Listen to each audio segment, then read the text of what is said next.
Hello friends, Manjusha cooking and ব্লগে আপনাদের সবাইকে স্বাগত। বন্ধুরা, ভাইফোঁটা মানে জমিয়ে কিন্তু খাওয়া দাওয়া, সে মিষ্টি হোক আর মাংস ভাতই হোক, জমিয়ে খাওয়া দাওয়া ছাড়া কিন্তু ভাইফোঁটা অসম্পূর্ণ। তাই জন্য ভাবলাম যে ভাইফোঁটা স্পেশাল একটা রেসিপি আপনাদের সঙ্গে আমি শেয়ার করি, তা হলো চিকেন চাপ। তো চিকেন চাপ আমি একটু অন্যভাবে করেছি, আশা করি আপনাদের ভালো লাগবে। তো চলুন শুরু করি। আমি প্রথমে চিকেন চাপের একটা মশলা করে নেব। তার জন্য নিয়েছি 2-3টে শুকনো লঙ্কা, একটু জায়ফল, একটু জয়িত্রী, ছোটো এলাচ আর দারচিনি। এগুলো শুকনো খোলায় অল্প একটু নেড়ে নিয়ে তারপরে আমি এটা মিক্সিতে গুঁড়ো করে নেব। এদিকে চিকেনটা আমি ম্যারিনেট করে রাখবো। তার জন্য আমি এখানে নিয়েছি 750 মতো চিকেন। সাধারণত চিকেন লেগ পিস নেয় চিকেন চাপের জন্য, তো আমি চিকেন চাপের জন্য বড় লেগ পিস না নিয়ে এরকম কেটে নিয়েছি। এবার এটা ম্যারিনেট করে নেব। তার জন্য দিয়ে দিলাম নুন, 1.5 চামচ আদা রসুন আর কাঁচা লঙ্কা দিয়ে একটা পেস্ট করে নিয়েছি আমি। আপনারা চাইলে আলাদা আলাদাও বেটে নিতে পারেন। দিচ্ছি 4 চামচ মতো টক দই।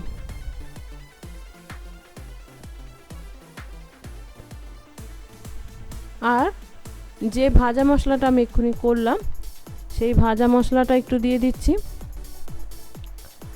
দিয়ে এটা ভালো করে হাত দিয়ে মাখিয়ে আমি মিনিমাম 2 ঘন্টা মতো রেখে দেব।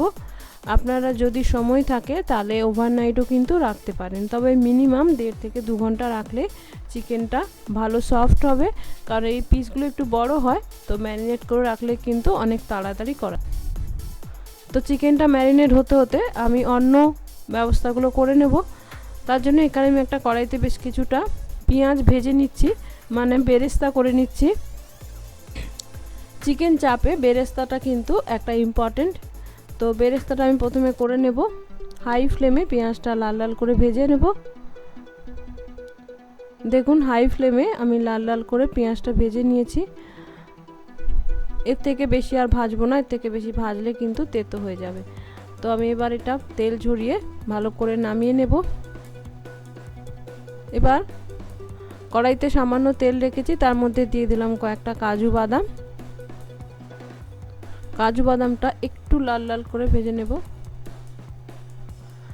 এবার কাজু বাদামটা অল্প লাল হলে এতে আমি দিয়ে দিচ্ছি 2 চামচ মতো পোস্ত। আপনারা যতটা চিকেন নেবেন সেই পরিমাণ নিয়ে নেবেন। এবার আমি পোস্তটাও একটু লাল লাল করে ভেজে নেব। এবার লাল লাল করে ভাজা হলে বেরেস্তা, পোস্ত আর কাজু বাদাম আমি একসঙ্গে ভালো করে মিক্সিতে পেস্ট করে নেব। এবার 2 ঘন্টা মতো হয়ে গেছে। এবার আমি চিকেনটা করে নেব। তার জন্য একটা কড়াইতে নিয়ে নিচ্ছি 2 চামচ মতো ঘি। আমি এখানে ঘি আর সাদা তেল মিশিয়ে করছি। এবার বেরেস্তা করার যে সাদা তেলটা ছিল সেটা আমি দিয়ে দিলাম কিছুটা। আপনারা চাইলে পুরো ঘিতে করতে পারেন, তবে পুরো ঘি দিলে বেশি রিচ হয়ে যাবে, তাই জন্য আমি কিছুটা সাদা তেল আর কিছুটা ঘি দিলাম। এবার তেল আর ঘিটা গরম হয়ে যাওয়ার পর দিয়ে দিলাম 2টো ছোটো এলাচ আর কটা লবঙ্গ।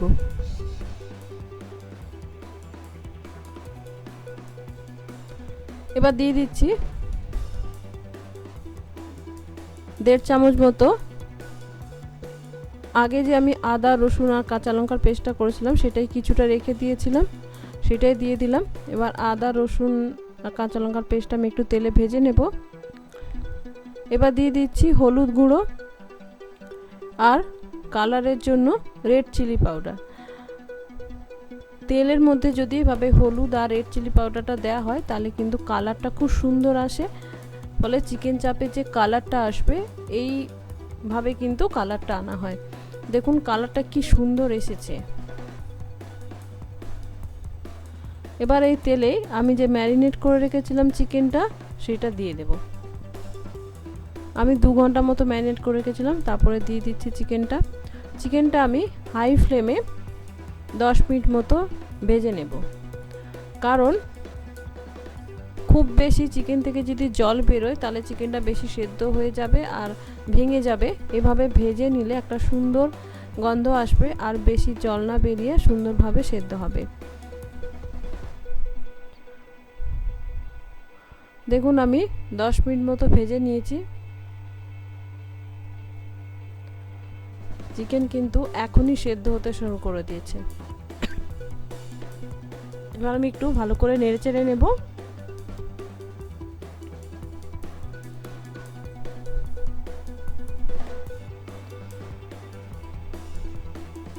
এবার এতে দিয়ে দিচ্ছি দই। আমি এখানে 2-3 চামচ মতো দই দিয়ে দিলাম। ফ্যাটানো দই অবশ্যই দেবেন। দিচ্ছি যে কাজু বাদাম পেঁয়াজ আর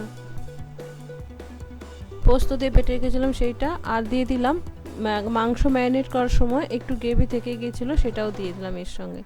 এবার এটা ভালো করে মিশিয়ে নেব। আমি মিশিয়ে কম আঁচে 15-20 মিনিট মতো করে নেব। আর মাঝে মাঝে কিন্তু এটা একটু নেড়ে দেব, কারণ যেহেতু পোস্ত কাজু বাদাম এগুলো দেওয়া হয়েছে তো অনেক সময় কিন্তু তলায় লেগে যেতে পারে। দেখুন চিকেনটারই এখনই কি সুন্দর রং আসতে শুরু করেছে, দারুণ কিন্তু লাগছে বন্ধুরা দেখতে। তাই একঘেয়ে চিকেন না করে এটা কিন্তু বাড়িতে মাঝে মাঝেই করতে পারে। দেখুন মিনিট 15-20 পর চিকেনটা কিন্তু 90% ডান হয়ে গেছে। আর আমি কিন্তু কোনো রকম জল দিইনি, যে দইটা দিয়েছিলাম মশলাপাতি দিয়েছিলাম সেখান থেকে কিন্তু এরকম জল বেরিয়েছে। আমি ম্যারিনেট করার সময় যে নুন দিয়েছিলাম তাতেই হয়ে যেত, তো সামান্য আমার মনে হলো কম লাগছে তাই জন্য আমি একটু দিলাম। আর যে ভাজা মশলাটা ছিল বাকিটা সেটা দিয়ে দিচ্ছি। এবার ভাজা মশলাটা এগুলো দিয়ে একটু হালকা করে নেড়ে দেব। চিকেন চাপ করার জন্য চেষ্টা করবেন একটু এরকম ছড়ানো কড়াই নিতে, তাহলে কিন্তু নাড়তে সুবিধা হবে, নাহলে কিন্তু চিকেনগুলো অনেক সময় ভেঙে যায়। আর এগুলো কিন্তু এরকম কম আঁচে হলেই সবথেকে ভালো হয়। দোকানে দেখবেন একটু কানা উঁচু কড়াইতে একদম ডিমে আঁচে চিকেন চাপটা হতে থাকে। দেখুন বন্ধুরা একদম পারফেক্ট চিকেন চাপ হয়েছে, যেরকম দোকানে হয়। কালারটা কিন্তু অসাধারণ। তো বন্ধুরা রেডি আমার ভাইফোঁটা স্পেশাল চিকেন চাপ। এইটা কিন্তু ফ্রাইড রাইস, পরোটা, নান, রুমালি রুটি দিয়ে কিন্তু দারুণ লাগবে খেতে। দারুণ হয়েছিল বন্ধুরা, আমরা এটা রুমালি রুটি দিয়ে খেয়েছিলাম, এত ভালো লেগেছিল। তো এটা একটু অয়েলি হয়, তো এটা কিন্তু পুরোটা তেল নয়, চিকেনে যে চর্বি থাকে সেগুলো থেকে অনেক সময় এরকম তেল মনে হয়। আর ভাইফোঁটা মানেই তো একটু রিচ খাওয়া দাওয়া, ভালো খাওয়া দাওয়া, তো সেক্ষেত্রে এটা কিন্তু চলে। তো আশা করি আপনাদের ভালো লাগলো। এই ভাইফোঁটায় অবশ্যই এটা ট্রাই করুন, ভাইদের খুশি করুন। আর সবাই ভালো থাকুন। নমস্কার, ধন্যবাদ।